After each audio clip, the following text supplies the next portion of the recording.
Welcome প্রত্যেককে GK purpose and YouTube চ্যানেলে প্রত্যেককে স্বাগত। আমাদের যে টেলিগ্রাম, হোয়াটসঅ্যাপ এবং ফেসবুকের গ্রুপ আছে সেখানে তোমরা তোমাদের সুবিধা মতো যোগ হয়ে যাবে বা জয়েন করবে। আজকে যে বিশেষ ক্লাসটা বা স্পেশাল জিকে ক্লাসটা নিয়ে আমি অল্প তোমাদের সঙ্গে আলোচনা করব সেটা হচ্ছে যে ইকোনমিক্স।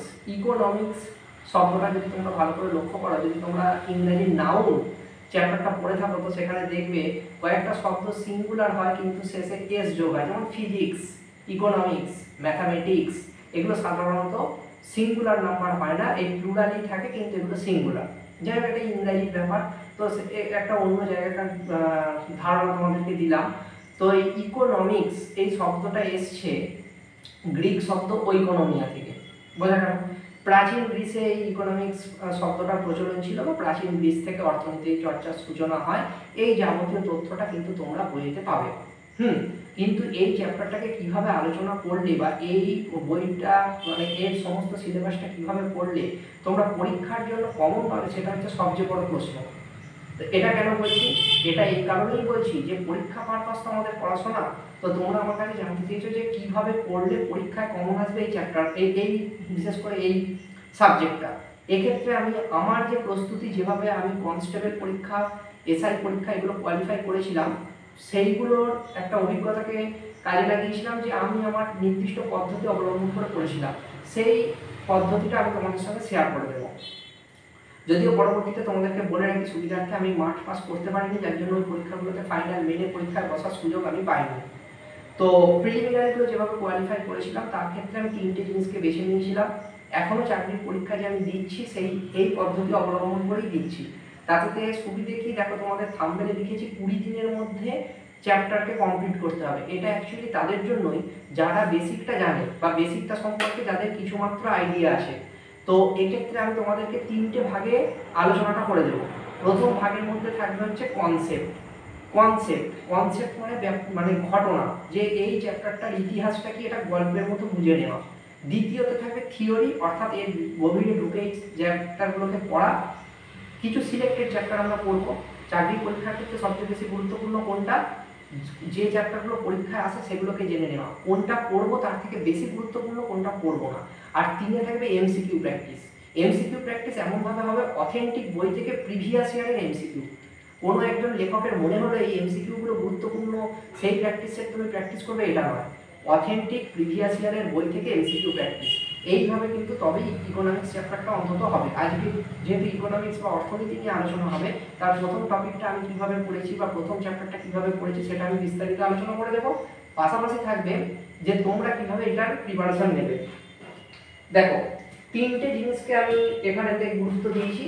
সেই 3টে জিনিস কি কি শুনতে অদ্ভুত লাগলো। 1 নম্বর হচ্ছে একটা খাতা, একটা মোবাইল, আর হচ্ছে একটা মার্কার পেন। এই 3টে জিনিস আমার প্রস্তুতিতে সর্বদা সহায়তা করে। মোবাইলটা হচ্ছে ডিজিটাল মাধ্যম, অর্থাৎ যদি কোনো তথ্য আমার 5-6টা বই থেকে কালেক্ট করা, 5-6টা বইতে যদি কোনো তথ্য থাকে যেটা তথ্যটা আমার মনে হলো যে পরীক্ষার জন্য খুব গুরুত্বপূর্ণ, সেই তথ্যটাকে ছবি তুলে নিয়ে মোবাইল থেকে খাতায় এক জায়গায় নোট করে নেওয়া। বইয়ের ক্ষেত্রে একটা বইকে তুমি প্রধান বই হিসেবে পড়বে, বাকি বইকে রেফারেন্স হিসেবে নিতে পারো যদি সেই বইতে প্রিভিয়াস ইয়ার থাকে। কোন বইগুলোকে তুমি পড়বে সেটা পরবর্তী ভিডিওতে আমি তোমাদেরকে বলে দেবো, কোন বইগুলোকে তুমি রেফারেন্স হিসেবে নেবে। বোঝা গেল? ফার্স্ট আমি যেটা বলবো সেটা হচ্ছে যে ইকোনমিক্স চ্যাপ্টারটা শুরু করতে গেলে তোমাকে কিভাবে শুরু করতে হবে। দেখো, একটা সোজা উদাহরণ দিই, তাহলে অর্থনীতি বিষয়টা তোমাদের কাছে স্পষ্ট হবে। এক ভদ্রলোক একটা অফিসে কাজ করে, তো তার অফিসে কাজ হেতু 3 দিন তাকে বাইরে যেতে হয়। এই বাইরেতে যখন তিনি যান, এমন একটা জায়গায় তার ডিউটি পড়ে যেখানে তিনি পাবলিক সার্ভিস কিছু ইউজ করতে পারেন না, অর্থাৎ পাবলিক যে আমাদের ট্রান্সপোর্ট, অর্থাৎ সেটা বাস হোক, ট্রেন হোক, এগুলো ইউজ করতে পারেন না। তিনি প্রাইভেট কারেতে এই জায়গাগুলোকে কভার করেন। তো মাসে 3 দিন তার প্রাইভেট কারে যেতে তার সময় লাগে, মানে তার টাকা যেটা খরচা হয় দিন 2000 টাকা করে, অর্থাৎ 3 দিনে 6000 টাকা তার খরচা হয়। হয়েছে, একটা 4 জনের প্রাইভেট কারেতে তিনি একাই সিঙ্গেল যান, 6000 টাকা তার খরচা হয়, 3 দিন তাকে যেতে হয়। ভালো করে দেখলে দেখা যাবে যে মাসে তার 6000 টাকা তার স্যালারি থেকে চলে যায়। এমতো অবস্থায় তিনি ঠিক করলেন যে তার যেহেতু 6000 টাকা মাসে চলে যাচ্ছে, তিনি একটা গাড়ি কিনবেন। কি গাড়ি কিনবেন? 4 চাকা গাড়ি কিনবেন। তাহলে তার 6000 টাকাটা মাসে সেভ হবে।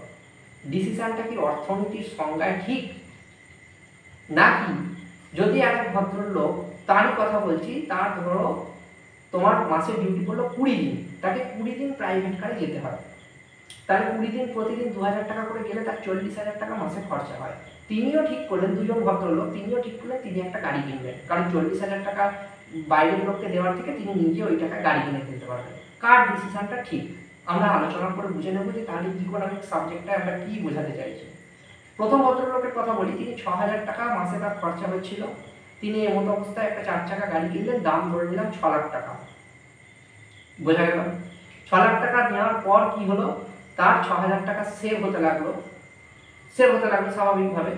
কিন্তু এইবার বিবেচনা করে দেখো, তিনি যদি নিজে গাড়ি চালাতে চান, ধরে নিলাম তিনি নিজে গাড়ি চালাতে জানেন, তাহলে তার খরচ কি হতে পারে? তার খরচ হতে পারে গাড়ির মোবিল এবং গাড়ির পেট্রোল। ধরে নিলাম যে পেট্রোল এবং মোবিল বাবদ তার খরচ হচ্ছে পার মান্থ 3,000 টাকা হয়েছে। তাহলে 6 লাখ টাকার ওপর মাসে আরো 3,000 টাকা করে চাপতে লাগলো। বোঝা গেল? আর সেভ হতে লাগলো কত? 3,000 টাকা। তাহলে তিনি মাত্র 3,000 টাকা সেভ করবার জন্য তাকে ইনভেস্ট করতে হলো 6 লাখ টাকা। বোঝা গেল? তাকে ইনভেস্ট করতে হলো 6 লাখ টাকা। এটা ইকোনমিক্সের ভাষায় বলতে গেলে তিনি লোকসান করলেন, কারণ তিনি 6,000 টাকা দিয়ে যদি প্রাইভেট কার অন্য কারোর থেকে ভাড়া করে যেতেন, সুবিধে কি হতো, তার গাড়ির মেইনটেনেন্স খরচা ছিল না। আমি তো জাস্ট শুধু মোবিল এবং ড্রাইভারের পেট্রোল খরচা বললাম, এছাড়াও গাড়ির মেইনটেনেন্স খরচা আছে। মেইনটেনেন্স খরচা যার গাড়ি ভাড়া করছেন তার দায়িত্বে পড়ে যেত, তিনি মেইনটেনেন্স করে গাড়ি ঠিক করে তাকে পাঠাতেন, তারপর যে টাকাটা তিনি লাভ করতেন, বাকি টাকা কিন্তু এনার বেঁচে যেত। কিন্তু ইনি কি করলেন, 6,000 টাকা দিয়ে কিনে 6 লক্ষ টাকা দিয়ে কিনে মাসে 3,000 টাকা সেভ করলেন বটে, কিন্তু তার বিপুল অঙ্ক বাড়তে লাগলো, ইএমআই বাড়তে লাগলো। এইবার যে ভদ্রলোকের মাসে 40,000 টাকা প্রাইভেট কার খরচা হয়, তিনি যখন একটা গাড়ি কিনলেন, কি হলো, তার গাড়িটা মাত্র 10 দিন মাসে বাড়িতে থাকতে লাগলো, বাকি দিন তিনি ইউজ করতে লাগলেন। তাহলে ধরো তার মাসেতে পেট্রোল বাবদ খরচা হলো 15,000 টাকা, আর বাকি সব মেইনটেনেন্স বাবদ খরচা হলো 5,000 টাকা, 20,000 টাকা, বেশি করেই ধরলাম। তাহলে টোটাল তার মাসে সেভ হতে লাগলো 20,000 টাকা। 20,000 টাকা করে সেভ হলে মাত্র 5 মাসে তিনি 1 লাখ টাকা সেভ করে ফেলবেন।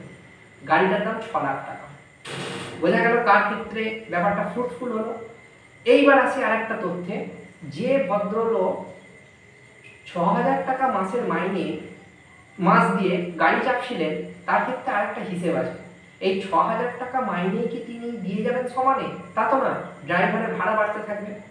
তো 6 লাখ টাকা যদি গাড়িটার দাম হতো, আর মাসে যদি 2,000 টাকা, মাসে যদি 6,000 টাকা করে তিনি গাড়িটা চাপতেন, এবং আমি ধরে নিলাম যে তার মাইনে ড্রাইভারের বাড়তে থাকলো, তাহলে মিনিমাম হিসেবে দাঁড়ায় 5 বছর তিনি গাড়িটা চাপতেন, প্রাইভেট কার যেটা তিনি ভাড়া করে যাচ্ছেন।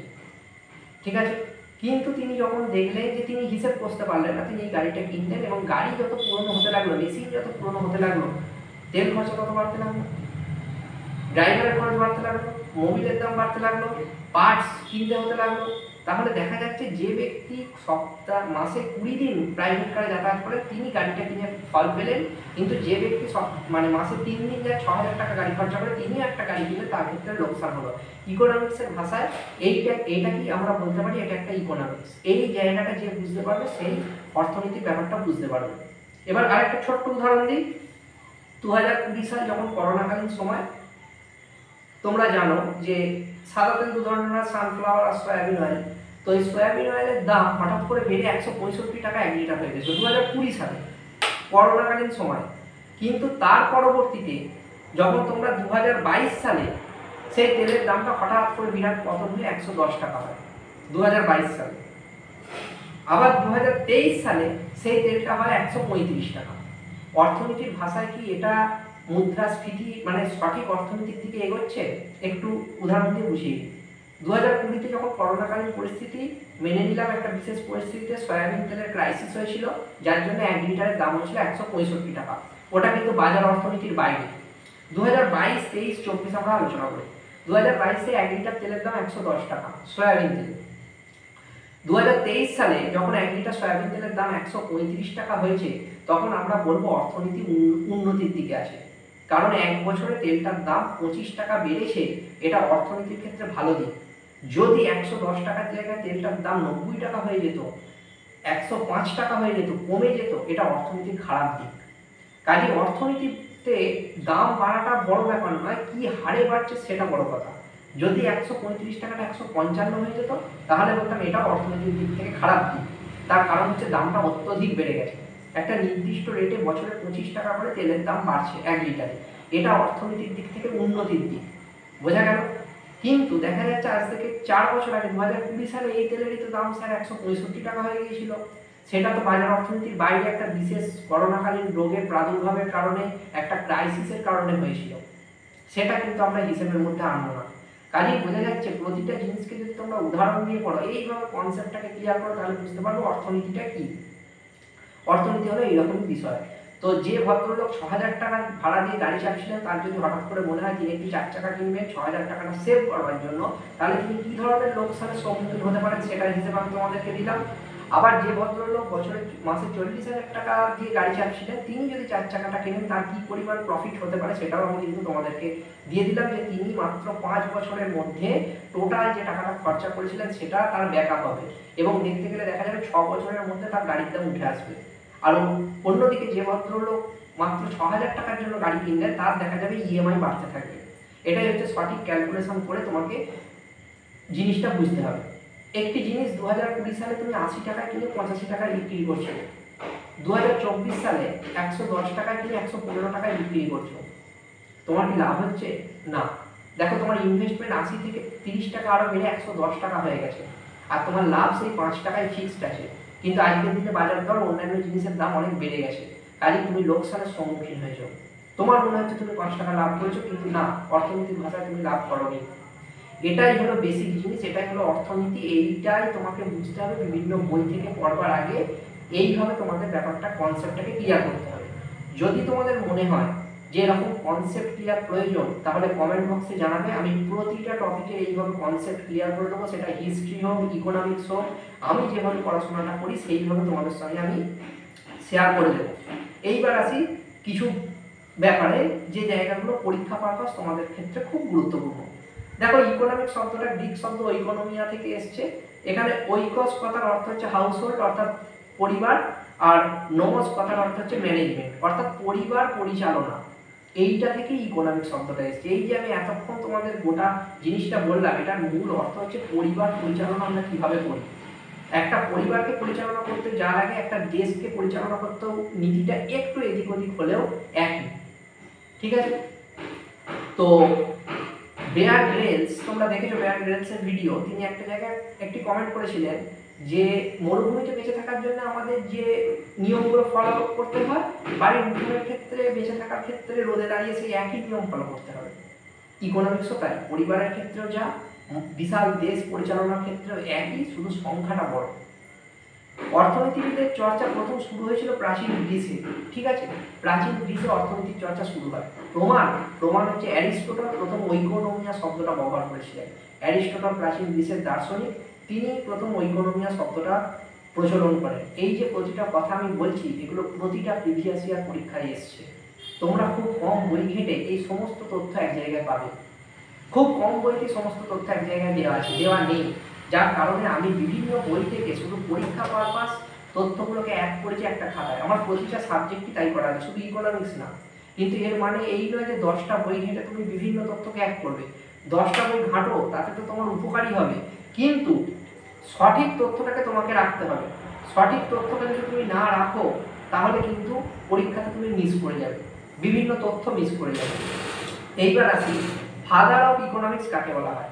ফাদার অফ ইকোনমিক্স বলা হয় অ্যাডাম স্মিথকে, ঠিক আছে।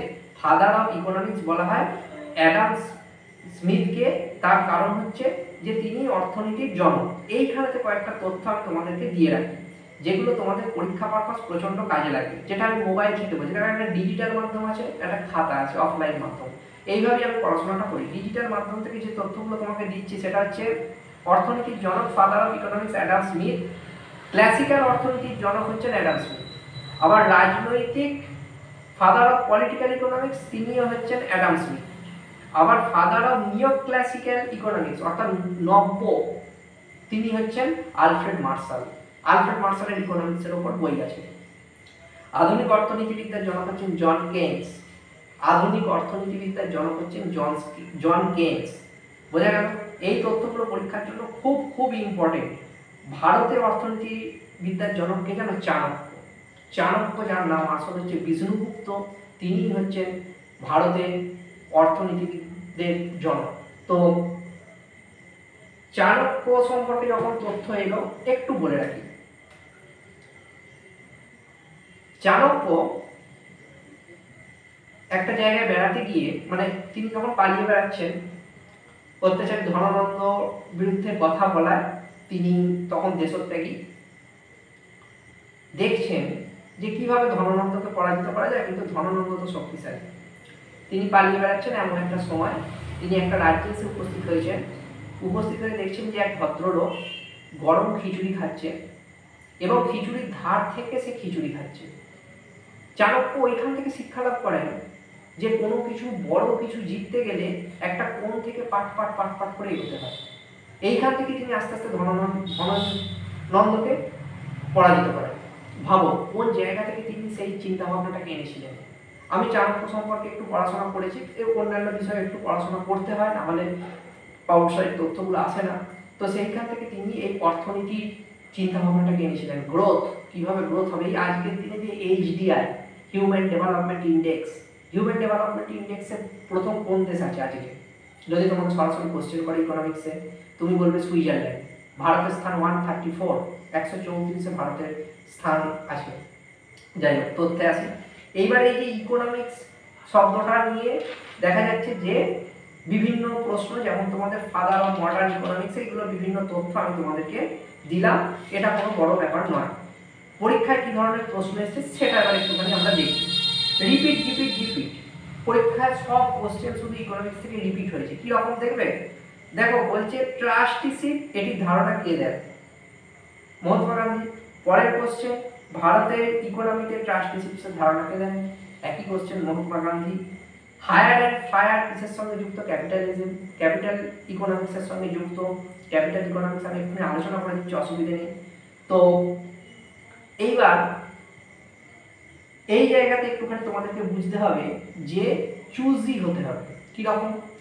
এই যে তথ্য বা আমি একটা কনসেপ্ট দিলাম, অল্প তথ্য দিলাম পরীক্ষা পারপাসে, এই কনসেপ্টটাকে পাশে রেখে এটাকে মোবাইলে চালিয়ে হেডফোন দিয়ে শুনতে শুনতে তোমাকে সঠিক বই চয়েস করতে হবে, সঠিক এমসিকিউ প্র্যাকটিস করতে হবে। আমি এখানে আমার এমসিকিউগুলোকে লিখেছি যেগুলো আমার পরীক্ষার জন্য গুরুত্বপূর্ণ, আর সঠিক কনসেপ্টটাকে রেখেছি। এইবার দেখো, এই ইকোনমিক্সের এই ধারণাতে যে জায়গাগুলো খুব গুরুত্বপূর্ণ, সেটা হচ্ছে প্রথম আমি যেটা বলবো সেটা হচ্ছে ধনতান্ত্রিক অর্থনীতি। ধনতান্ত্রিক অর্থনীতির কথাই প্রথম বলবো। দেখো, প্রখ্যাত যিনি অ্যাডাম স্মিথ, তার একটা বই আছে ওয়েলথ অফ নেশনস, 1776 সালে লেখা। সেখানে তিনি ধনতান্ত্রিক অর্থনীতির কথা বলেছিলেন। তো ধনতান্ত্রিক অর্থনীতির ক্ষেত্রে যেটা ব্যাপার হচ্ছে যে ক্যাপিটালিজম, বেসরকারীকরণ। বেসরকারীকরণ থাকবে, অর্থাৎ সেখানেতে এরকম থাকবে যে পুঁজিপতি যারা তারাই মালিক থাকবে, অন্য কেউ না। পুঁজিপতি যারা তারাই মালিক থাকবে। এটা হচ্ছে সোজা এক কথা হচ্ছে ক্যাপিটালিজম বা ধনতান্ত্রিক অর্থনীতির বৈশিষ্ট্য। দ্বিতীয়টা হচ্ছে রাষ্ট্র অর্থনীতি, স্টেট ইকোনমি। কার্ল মার্কস এই কথা বলেছিলেন। অর্থাৎ সেখানে অর্থনীতির বৈশিষ্ট্য এটাই যে সেখানেতে রাষ্ট্রের অধীনে, স্টেটের অধীনে সম্পদ থাকবে। কার্ল মার্কস এই কথা বলেছিলেন যে স্টেটের অধীনে সমস্ত সম্পদ, তোমার সমস্ত সম্পদই থাকবে স্টেটের অধীনে। কোথায় উদাহরণটা পাওয়া যায় জানো? রাশিয়ায়। তোমরা যদি রবীন্দ্রনাথ ঠাকুরের রাশিয়ার চিঠি পড়ো তাহলে জানতে পারবে যে সেখানে স্টেট ইকোনমি কিভাবে গড়ে উঠেছে। দেখো, বিভিন্ন বই যদি তোমাদের পড়ার অভিজ্ঞতা থাকে তাহলে এই ব্যাপারগুলো বুঝতে সুবিধা হয়। দেখো, আমি তোমাদের আলোচনা করতে করতে 2-3টে বইয়ের নাম বললাম, সেখান থেকে আমি এগুলো জানতে পেরেছি। রাশিয়ার চিঠিতে রবীন্দ্রনাথ ঠাকুর কি বলেছেন জানো? রাশিয়ায় যে জমি চাষ হয় না, তার মাঝখানে কোনো আল দেওয়া থাকে না, সবাই জমি এক। রবীন্দ্রনাথ ঠাকুর বলেছেন শুধুমাত্র আলের জন্য ভারতবর্ষে কতটা জমি চাষ হয় না সেইটা একবার হিসেব করে আপনারা দেখুন। মানে কতটা আল দেওয়া আছে, দুটো জমির মাঝখান দিয়ে যে বর্ডার গেছে সেটাকে গ্রাম্য ভাষায় আমরা আল বলি। যদি হিসেব করা হয় যে গোটা ভারতবর্ষে এরকম কতটা বিঘে জমিতে আলের জন্য চাষ হচ্ছে না, কনসেপ্টটা ভালো। রাশিয়ায় বেড়াতে গিয়ে রবীন্দ্রনাথ ঠাকুর এইটা লক্ষ্য করে এটা লিখেছেন এবং সেটা ইকোনমিক্সে আজকে কাজে লাগছে। সেই ইকোনমিক্সটা হচ্ছে যেটা কার্ল মার্কস বলছেন রাষ্ট্র অর্থনীতি, স্টেট ইকোনমি। এটাকে আমরা বলবো স্টেট ইকোনমি, যেখানে কোনো আল দেওয়া থাকবে না, সবাই জমি এক, চাষ করবে 20 জন মিলে 20 বিঘা জমি, 1 বিঘা করে জমিতে যে ফসলের দাম হয় তারা সেটা পাবে। দিস ইজ হচ্ছে স্টেট ইকোনমিক। আর থার্ড হচ্ছে মিশ্র অর্থনীতি বা মিক্সড ইকোনমিক, যেটা 1929 সালে এই ধারণা এনেছিলেন কেইনস, যেটা ভারতবর্ষে দেখা যায় সরকারি এবং বেসরকারি, প্রাইভেট অ্যান্ড সরকারি দুটো পাশাপাশি অবস্থান করবে। এইটা হচ্ছে মিশ্র অর্থনীতি। 1929 সালে জন কেইনস এই ধারণা দিয়েছিলেন। জন কেইনস, এটা ভারতবর্ষে দেখা যায় মিশ্র অর্থনীতি। কিরকম ব্যাপার, যদি তোমার কাছে টাকা পয়সা বেশি থাকে তুমি প্রাইভেট সেক্টরে পড়াও ছেলে মেয়েকে, যদি না থাকে সরকারি সুবিধা আছে তুমি সরকারি জায়গায় পড়াও, দুটোই পাশাপাশি থাকবে। দুটোর পাশাপাশি যেহেতু থাকবে, এখানে মনে করা হয় দুটো পাশাপাশি থাকলে দুজনের মধ্যে একটা অদৃশ্য শুভ কম্পিটিশন, তার জন্য প্রত্যেকেই উন্নতি করার চেষ্টা করবে এবং সমাজ ব্যবস্থাটা ভালো থাকবে। প্রাইভেট সেক্টর যেমন চাইবে এখানে ভালো শিক্ষক রেখে আমরা পড়াবো, সরকারি সেক্টরে চাইবে প্রাইভেট সেক্টরের কাছে ছেলেমেয়েরা বেশি না যাক, আমাদের কাছে আসুক, আমরাও সরকারিভাবে ভালোভাবে পড়াশোনার সুবিধা দিতে পারি। এইভাবে দুটো কম্পিটিশনেতে অর্থনীতির একটা সুষাম্য বজায় থাকে। বোঝা গেল? এই ধারণাটা দিচ্ছেন জন কেইনস 1929 সালে। এইবার আসি পরীক্ষা পারপাস কিছু তথ্য যেগুলো কিন্তু খুব গুরুত্বপূর্ণ। দেখো, আমি তোমাদের এইচডিআই সম্পর্কে বলেছিলাম, হিউম্যান ডেভেলপমেন্ট ইন্ডেক্স, তাই না? এই যে হিউম্যান ডেভেলপমেন্ট ইন্ডেক্স, এটার ক্ষেত্রে একটা তথ্য আমি তোমাদেরকে বলি। 2024 সালে দাঁড়িয়ে হিউম্যান ডেভেলপমেন্ট ইন্ডেক্সে আমি কিছুক্ষণ আগে তোমাদের বললাম ফার্স্ট আছে সুইজারল্যান্ড। সুইজারল্যান্ডের যে ইকোনমি সেটা খুব হাই। আর ভারতবর্ষের ইকোনমিক এখন কনস্ট্রাকশনের সঙ্গে এগোচ্ছে, ডেভেলপিং হচ্ছে, তাই সুইজারল্যান্ড থাকছে একই, তারা সুখী দেশ। আর ভারতবর্ষের অবস্থান হচ্ছে 134-এ। আমরা এখন ইকোনমিক্সের দিকে এগোনোর চেষ্টা করছি, ওপরের দিকে ওঠার চেষ্টা করছি। আমরা হচ্ছে তৃতীয় বিশ্বের দেশ, তাই না? তো উন্নয়নশীল দেশ বলা হয় আমাদেরকে, উন্নয়নশীল দেশ, আমরা উন্নতির দিকে এগোচ্ছি। তো আমাদের এখন ইকোনমিক্সটা এখন অতটাও নয় যতটা কিনা সুইজারল্যান্ডের আছে। এইবার এই যে হিউম্যান ডেভেলপমেন্ট ইন্ডেক্সের মধ্যে একটা গুরুত্বপূর্ণ বিষয় হচ্ছে গড় আয়ু, মানুষের গড় আয়ু। ভারতবর্ষের মানুষের ক্ষেত্রে গড় আয়ু 2023 সাল পর্যন্ত ছিল 70.42, অর্থাৎ 70 বছর 42, 70.42। 2024 সালে দাঁড়িয়ে সেটা হচ্ছে 70.62, অর্থাৎ 0.20 বেড়েছে গড় আয়ু ভারতবর্ষে। তাহলে এখন কোন দেশে গড় আয়ু সর্বাধিক? শ্রীলঙ্কা। 2024 সালে দাঁড়িয়ে শ্রীলঙ্কার মানুষের গড় আয়ু হচ্ছে 77.73, যেটা সর্বোচ্চ। তোমাদের পরীক্ষায় কিন্তু ডাইরেক্ট কোশ্চেন এখান থেকে এসছে 2000 সালের WBCS প্রিলিমিনারি কোশ্চেনে। কাজেই পুরো বছরের কোশ্চেনকে নতুন কোশ্চেনের আঙ্গিকে তোমাদেরকে রূপ দিতে হবে। এটাও একটা এই চ্যাপ্টার পড়ার ক্ষেত্রে বেসিক নিয়ম। এইবার আসি যে পার ক্যাপিটাল ইনকাম, এটাও WBCS পরীক্ষায় এসছে। পার ক্যাপিটাল ইনকাম আজকের দিনে দাঁড়িয়ে কোন রাজ্যের সবচেয়ে বেশি, কোন রাজ্যের সবচেয়ে কম? তেলেঙ্গানার পার ক্যাপিটাল ইনকাম সবচেয়ে বেশি, বিহারের পার ক্যাপিটাল ইনকাম সবচেয়ে কম, বিহারের শিক্ষিতের হারও সবচেয়ে কম, আর কেরালার শিক্ষিতের হার সবচেয়ে বেশি। তো এই ছিল আজকের চ্যাপ্টার। আমি তোমাদের শুরু থেকে শেষ পর্যন্ত একটা গল্পের ছলে কনসেপ্ট দিয়েছি, তারপর থিওরির কিছু অংশ ছুঁয়ে গেছি, তারপর বলেছি যে এমসিকিউ কোথা থেকে প্র্যাকটিস করবে, সঠিকভাবে প্র্যাকটিস করলে কিভাবে কমন পাবে। এই তিনটে হচ্ছে প্রতিটা সাবজেক্টের ক্ষেত্রে গুরুত্বপূর্ণ, কনসেপ্ট, থিওরি, আর 3 হচ্ছে এমসিকিউ প্র্যাকটিস প্রিভিয়াস ইয়ার। আমি তোমাদেরকে আজকে ইকোনমিক্সের ফার্স্ট চ্যাপ্টার অর্থনীতির সংজ্ঞা, সূচনা, বিভিন্ন অর্থনীতিবিদ কি বলছেন, এইগুলো নিয়ে আলোচনা করেছি। তো আলোচনার শেষাংশে গিয়ে আমি একটা কথা বলি, বিখ্যাত ইকোনমিক্স, ভারতীয় ইকোনমিক্স, এনার কথা না বললেই নয়, তিনি হচ্ছেন অমর্ত্য সেন। অমর্ত্য সেনের ইকোনমিক্সের ওপর বিভিন্ন বই আছে, ঠিক আছে? অমর্ত্য সেনের ইকোনমিক্সের ওপর বিভিন্ন বই আছে। তো এই অমর্ত্য সেন একটি কথা বলেছিলেন দ্য আর্গুমেন্টেটিভ ইন্ডিয়ান, এই বইটাতে, দ্য আর্গুমেন্টেটিভ ইন্ডিয়ান, এই বইটাতে অমর্ত্য সেন একটি কথা বলেছিলেন, শোনো। বলছে আপনার মৃত্যুর দিনটা কত ভয়ঙ্কর হবে একবার ভেবে দেখুন। অন্যরা কথা বলতে যাবে কিন্তু আপনি তর্ক করতে পারবেন না। আর্গুমেন্ট আমরা কথায় কথায় দিয়ে থাকি, তো সেইটা নিয়ে অমর্ত্য সেন বলছেন যে আপনার মৃত্যুর দিনটা আপনি একবার কল্পনা করেন। অন্যরা কিন্তু আপনার সেদিনকে দোষ হয়তো বলবে, কিন্তু আপনি কিন্তু কোনো কমেন্ট করতে পারবেন না। অমর্ত্য সেন ভারতের অর্থনীতির ক্ষেত্রে দিক পরিবর্তন করে দিয়েছিলেন। 1998 সালে উনি নোবেল পান। তোমরা জানো যে নোবেল পুরস্কার কবে থেকে দেওয়া হয়, এবং যেনারা নোবেল পান তাদেরকে আমরা লরিয়েট বলি। তো এই অমর্ত্য সেনের পরবর্তীতে ঠিক তার 21 বছর পর 2019 সালে অভিজিৎ বিনায়ক বন্দ্যোপাধ্যায় ইনিও ইকোনমিক্সে নোবেল পান, ঠিক আছে, ইনিও ইকোনমিক্সে নোবেল পান। তো ইকোনমিক্স আলোচনার ক্ষেত্রে এই এনারদের বক্তব্যগুলোকে কিন্তু তোমাদের আপডেটেড রাখতে হবে, এনারা কি বলেছেন এই দৃষ্টিভঙ্গিটা তোমাদেরকে জানতে হবে। এলান ডুফ্লো এবং অভিজিৎ বিনায়ক বন্দ্যোপাধ্যায় দুজন মিলে একটি বই লিখে 2019 সালেতে কিন্তু অর্থনীতিতে নোবেল পান।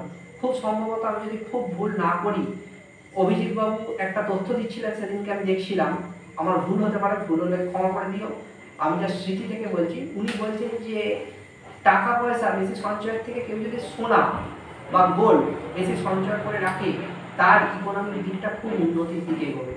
তোমরা দেখছিলে কিছুদিন আগে পর্যন্ত সোনার দামটা কীরকম বেড়ে গিয়েছিল, এটা কিন্তু অভিজিৎ বাবু বলছেন। এবং কিন্তু অবশ্য সাধারণ মানুষের পক্ষে এত বেশি পরিমাণ সোনা ক্রয় করে রাখা হয়তো সম্ভব নয়, কিন্তু তিনি বলছেন টাকার দাম যেভাবে কমছে সেখানে সোনা কিন্তু আমাদের মুদ্রাস্ফীতির দিকে সঠিকভাবে নিয়ে যাবে, তার ব্যক্তিগত পার্সোনাল মানে পরিবার ভিত্তিক যে ইকোনমি সেটা যথেষ্ট উন্নতি হবে। তো বিশ্বব্যাংক এই কিছুদিন আগে পর্যন্ত সব সোনা কিনে নিতে চাইছিল, যার জন্য সোনার দাম প্রচুর পরিমাণে বেড়ে গিয়েছিল। তোমরা জানো সোনারও বিভিন্ন ভাগ আছে, 24 ক্যারেট, 22 ক্যারেট, 18 ক্যারেট। 24 ক্যারেটের সোনা হচ্ছে খাঁটি সোনা, 22 ক্যারেটের তার থেকে কম যেগুলো আমরা অলংকার করি সব 22 ক্যারেটের সোনা। 24 ক্যারেটের সোনার বিস্কিট পাওয়া যায়, তৈরি কোনো গহনা পাওয়া যায় না। আর 18 ক্যারেটের সোনা হয়, 18 ক্যারেটের সোনার দাম সবচেয়ে কম। যাই হোক, প্রসঙ্গ থেকে বাইরে চলে যাচ্ছে হয়তো। তো আমি তোমাদেরকে একটা টোটাল দৃষ্টিভঙ্গি দিলাম, যে দৃষ্টিভঙ্গির মধ্যে থাকলো কনসেপ্ট, একটা উদাহরণ, দুটো তিনটে উদাহরণ দিলাম যাতে তোমরা ইকোনমিক্স ব্যাপারটা কি বুঝতে পারো। তারপর বললাম যে থিওরি, প্রপার থিওরিটা পড়তে একটা সঠিক বই থেকে। থিওরিটা পড়ার পর বললাম যে সঠিক বই থেকে এমসিকিউ প্র্যাকটিস, প্রিভিয়াস ইয়ার কী ধরনের প্রশ্ন পড়েছে। প্রিভিয়াস ইয়ার কয়েকটা প্রশ্ন আমি সিজিএল সিএইচএস এর আলোচনা করেছিলাম সম্পূর্ণ বাংলা। এবার আসি, এই সমস্ত তথ্যগুলোকে যদি তোমরা এক জায়গায় পেতে চাও যে পরীক্ষার মডেলে কি ধরনের প্রশ্ন আসছে ইত্যাদি ইত্যাদি, আমরা 3500 জিকে সমন্বিত একটা বাংলা বই বার করেছি, যাতে 3500টা জিকে দেওয়া আছে বা তার বেশি 4000টা জিকে প্রিভিয়াস ইয়ার সাবজেক্ট ধরে যে কী ধরনের প্রশ্ন পড়েছে। ওই জিকে বইয়ের পিডিএফ যদি তোমরা কিনে নিতে পারো, প্রথম 100 জনের জন্য বইটার দাম রাখা হয়েছে মাত্র 100 টাকা, তাহলে তোমরা কিন্তু প্রশ্নের মডেল পেয়ে যাবে। থ্যাংক ইউ প্রত্যেককে আজকের ক্লাসটা শুরু থেকে শেষ পর্যন্ত দেখার জন্য। তোমাদের সঙ্গে আবার দেখা হচ্ছে পরবর্তী ক্লাসে। থ্যাংক ইউ প্রত্যেককে।